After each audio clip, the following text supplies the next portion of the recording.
નમસ્કાર. તો એ ઘડી આવી ગઈ છે જેની ઘણા વાલીઓ રાહ જોઈ રહ્યા હતા.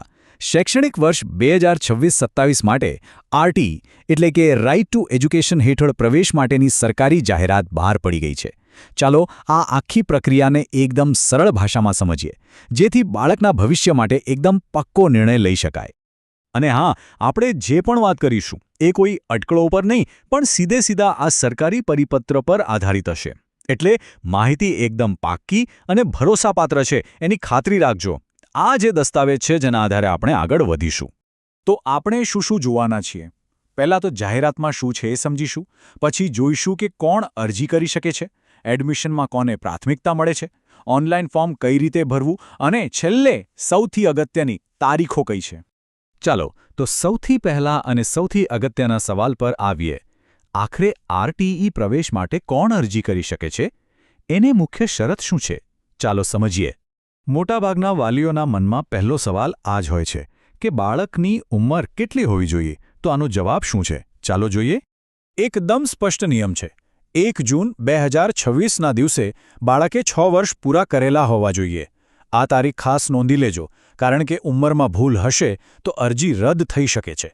હવે આરટીએ હેઠળ અમુક બાળકોને એડમિશનમાં પ્રાથમિકતા એટલે કે પ્રાયોરિટી આપવામાં આવે છે.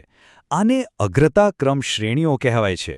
ચાલો જોઈએ કે આ લિસ્ટમાં કોણ આવે છે અને આપણી અરજી ક્યાં બંધ બેસે છે. તો અહીં સ્ક્રીન પર જુઓ, આ છે 13 અગ્રતા ક્રમની કેટેગરીઝ. આનો મતલબ એ છે કે સરકાર એવા બાળકોને એડમિશનમાં પહેલી તક આપે છે જેમને સૌથી વધુ જરૂર છે. જેમ કે અનાથ બાળકો, ખાસ જરૂરિયાતવાળા બાળકો, શહીદ જવાનોના બાળકો. એટલું જ નહીં, બીપીએલ કેટેગરીથી લઈને એસસી, એસટી અને ઓબીસી વર્ગના બાળકોનો પણ સમાવેશ થાય છે. એટલે અરજી કરતી વખતે આમાંથી આપણી કેટેગરી કઈ છે એ બરાબર ઓળખવી ખૂબ જ જરૂરી છે. તો જરા ધ્યાનથી આ લિસ્ટ પર એક નજર ફેરવી લઈએ. સારું, તો હવે પાત્રતા અને કેટેગરીની વાત તો થઈ ગઈ. હવે આલે છે સૌથી પ્રેક્ટિકલ વાત કે ઓનલાઈન ફોર્મ ભરવું કઈ રીતે. ચાલો આખી પ્રોસેસને સ્ટેપ બાય સ્ટેપ સમજીએ. અને આ વાત ખાસ મગજમાં રાખજો. અરજી કરવા માટે આ એક જ સાચી સરકારી વેબસાઇટ છે, rte.orgpgujarat.com. બીજી કોઈ પણ ખોટી લિંક કે વેબસાઇટ પર ભરોસો ન કરતા, નહીતર છેતરાઈ જવાનો ભય રહે છે. જુઓ, પ્રોસેસ એકદમ સીધી અને સરળ છે. ફક્ત 3 જ સ્ટેપ છે. પહેલું, ઓનલાઈન જઈને ફોર્મ ભરવાનું. બીજું, જે પણ જરૂરી ડોક્યુમેન્ટ્સ માંગ્યા હોય એને સ્કેન કરીને અપલોડ કરવાના. અને ત્રીજું, બધું બરાબર ચેક કરીને ફોર્મ સબમિટ કરી દેવાનું. અને હા, એની એક પ્રિન્ટ કાઢીને સાચવી રાખવાની. બસ આટલું જ. હવે આવે છે સૌથી અગત્યની વાત, જે ચૂકી ગયા તો બધી મહેનત પાણીમાં. એ છે તારીખો. ફોર્મ ભરવા માટે બહુ લાંબો સમય નથી મળતો, એટલે ચાલો એ તારીખો પર ખાસ ધ્યાન આપીએ. તો તારીખો બરાબર નોંધી લેજો.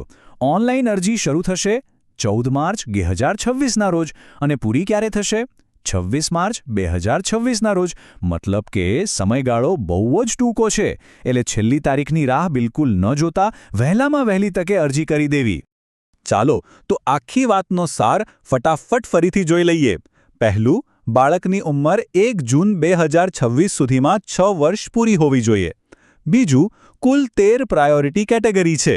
ત્રીજું, અરજી ફક્ત અને ફક્ત rte.org.gujarat.com પર જ કરવાની છે. અને ચોથું, છેલ્લી તારીખ છે 26 માર્ચ 2026. આ 4 વાતો ભૂલવાની નથી. તો હવે બધી માહિતી તો મળી ગઈ, પણ હવે સૌથી મોટો સવાલ એ છે કે શું અરજી કરવા માટે જે પણ ડોક્યુમેન્ટ્સ જોઈશે એ બધા તૈયાર છે? જો ન હોય તો હવે રાહ જોવાનો સમય નથી. તૈયારી અત્યારથી જ શરૂ કરી દો.